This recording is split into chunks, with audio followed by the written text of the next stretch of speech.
Walter Benitez pretty much saved our skin from embarrassment in the Carabao Cup. But we're through, but only just. Welcome back to Palace Mad Mason. Hello everybody, it's Mason here. Welcome back to the channel. You still join me from Miami.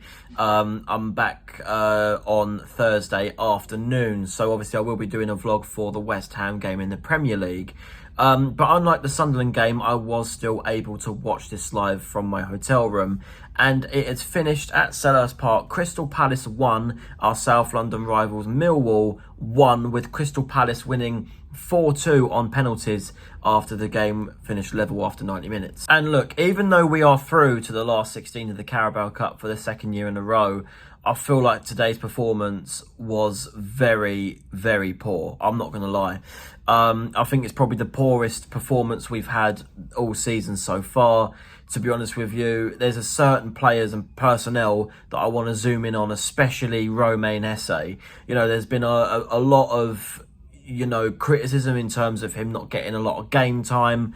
We obviously saw all the drama with Oliver Glasner at the end of the season when he got subbed off against Liverpool for showboating too much.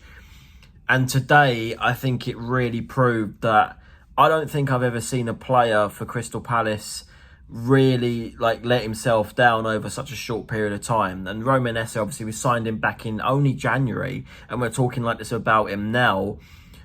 Him getting subbed off at half time, I think, really showed that I just don't think Oliver Glasner's really going to be playing him anytime soon. And unless he really bucks his ideas up, then I don't think I can really see him playing for the club again. And especially if he doesn't start going out on loan maybe in January, I think that may be the right thing to do for him, to be honest, even though we haven't got a lot of personnel down that right-hand side in the number 10 role. But just because, obviously, there's been a lot of, not headlines, but a lot of talk about Romain Esse, he's not the only player that's, not going to get away with it. I feel like, especially in that first half, Daichi Kamada was the player that we had at the start of last season, which was a player that could barely string a pass together. Every single pass was rushed.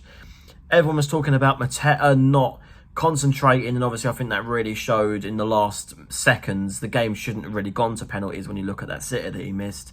But throughout the rest of the game, he was getting hardly any service because the passes towards him were very, very poor.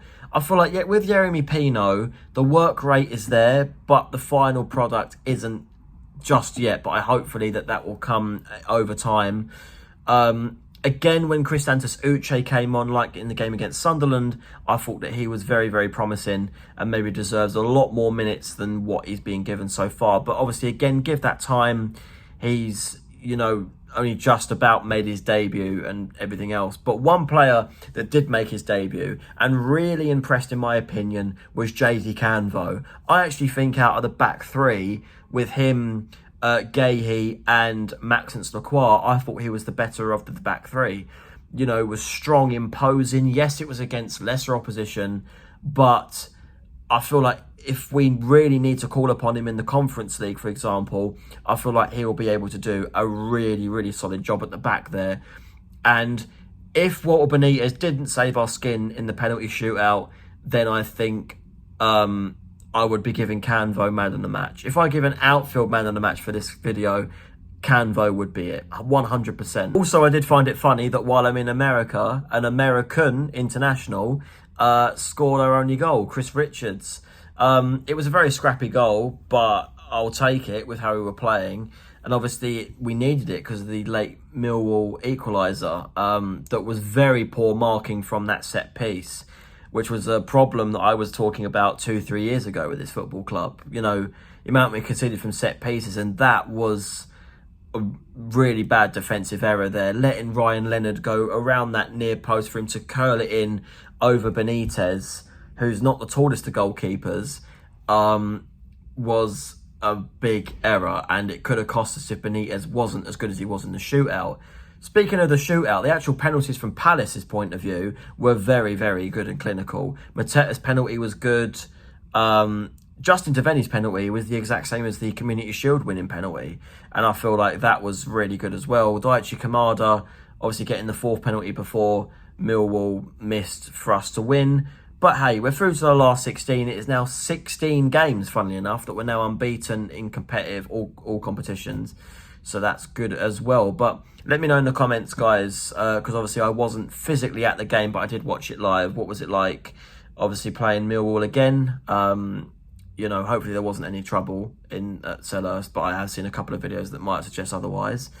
And who would you like in the last 16 of the Carabao Cup as well? You know, obviously Brentford getting through, beating Aston Villa. Aston Villa, we played them in the Cup last season, beat them. And also League Two Grimsby, they're on a roll, aren't they? They're through to the last 16 as well. So, and looking at that with all the big teams, you know, most of them are playing like League One opposition. More than likely, they're all going to get through. Who would you like in the last 16? Let me know. So this is the last video that you'll see of me in the States. The next video will be the vlog between Crystal Palace and West Ham. And I will be at the London Stadium for that one, which I'm looking forward to. I haven't been there for a couple of years now. So that one will be good, guys. Like, share, subscribe, and I'll see you guys for that one.